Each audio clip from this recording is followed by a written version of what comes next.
Baik, selamat sore. Perkenalkan, saya Ayuvera Sumuhardini dari Program Studi Magister Sistem Informasi ITB Stikom Bali. Di sini saya akan mempresentasikan proyek UTS dari mata kuliah Desain Riset, di mana judul dari rancangan penelitian saya yaitu analisis sentimen ulasan pengguna atau tweet pada Twitter terhadap insiden kebocoran data Kominfo menggunakan metode deep learning. Di mana topik dari rancangan penelitian saya yaitu analisis sentimen media sosial terkait isu keamanan data pemerintah di Indonesia. Selanjutnya, riset problem, di mana insiden kebocoran data pribadi yang melibatkan Kominfo telah menimbulkan kekhawatiran besar di tengah masyarakat Indonesia, terutama terkait dengan isu keamanan data dan perlindungan privasi. Media sosial seperti Twitter menjadi wadah utama bagi masyarakat untuk mengekspresikan opini, kritik, maupun dukungan secara real time. Namun, persepsi publik yang tercermin melalui tweet tersebut belum dianalisis secara sistematis dan menyeluruh. Selain itu, masih terdapat keterbatasan dalam pemanfaatan teknologi analisis sentimen berbasis deep learning untuk memahami opini publik dalam konteks insiden spesifik di Indonesia.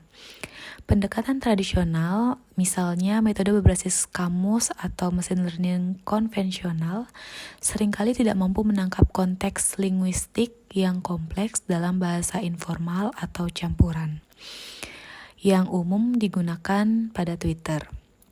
Ketiadaan model otomatis yang akurat dan adaptif dalam mengklasifikasikan sentimen publik terhadap isu kebocoran data juga menjadi hambatan bagi pengambilan keputusan berbasis data oleh pemerintah dan lembaga terkait. Oleh karena itu, diperlukan penelitian yang secara khusus mengkaji sentimen masyarakat terhadap insiden kebocoran data Kominfo dengan pendekatan analisis sentimen berbasis deep learning guna untuk memberikan gambaran akurat mengenai persepsi publik dan membentuk kebijakan yang lebih responsif. Selanjutnya yaitu research question, di mana terdapat beberapa research question. Yang pertama yaitu bagaimana sentimen pengguna Twitter terhadap insiden kebocoran data Kominfo. Yang kedua, apakah opini publik di Twitter terhadap insiden kebocoran data Kominfo cenderung bersifat negatif, netral, atau positif? Yang ketiga yaitu seberapa akurat model deep learning dalam mengklasifikasikan sentimen pengguna terhadap isu tersebut. Selanjutnya yaitu riset objektifnya, di mana yang pertama yaitu mengumpulkan dan menganalisis data ulasan atau sentimen pengguna Twitter terkait insiden kebocoran data Kominfo. Selanjutnya itu mengklasifikasikan sentimen ulasan tersebut ke dalam kategori seperti positif, negatif, atau netral menggunakan deep learning. Selanjutnya, membangun dan menguji model deep learning untuk mengklasifikasi sentimen terhadap tweet terkait isu tersebut. Selanjutnya, menyajikan hasil analisis sentimen sebagai masukan untuk pemangku kebijakan dalam memahami reaksi publik terhadap insiden kebocoran data. Oke, selanjutnya saya akan menjelaskan flowchart atau diagram dari rancangan analisis sentimen ulasan pengguna atau tweet pada Twitter terhadap insiden kebocoran data Kominfo menggunakan metode deep learning.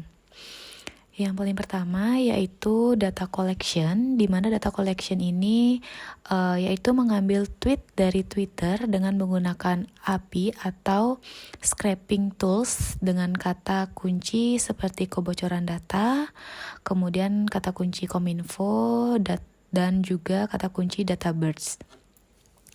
Selanjutnya yaitu dilakukannya data pre-processing, yaitu membersihkan teks yang akan dianalisis biasanya penuh dengan noise yang bisa mempengaruhi kinerja analisis. Dengan itu kita mencoba untuk membersihkannya menggunakan initial filtering, yaitu pembersihan noise pada tweet.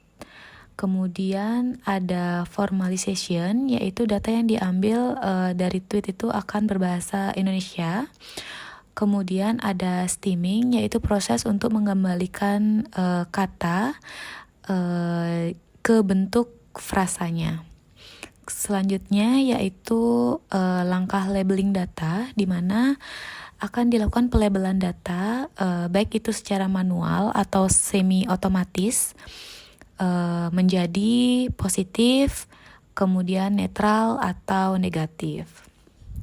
Selanjutnya dilakukan langkah pemodelan deep learning, di mana kita akan menerapkan model seperti LSTM atau CNN atau BERT untuk mengklasifikasi sentimen tersebut. Langkah selanjutnya yaitu model evaluation, di mana nanti akan dilakukan hasil dari algoritma pembelajaran yang perlu dinilai dan dianalisis dengan benar, sehingga dapat mengevaluasi performa algoritma pembelajaran yang berbeda. Di sini digunakan beberapa yaitu conversion matrix, precision, recall, dan F1 score.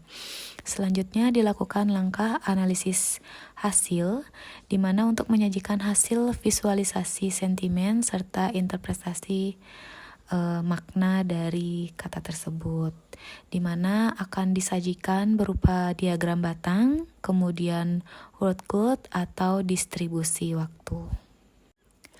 Baik, sekian presentasi dari rancangan penelitian saya. Kurang lebihnya mohon maaf. Selamat sore.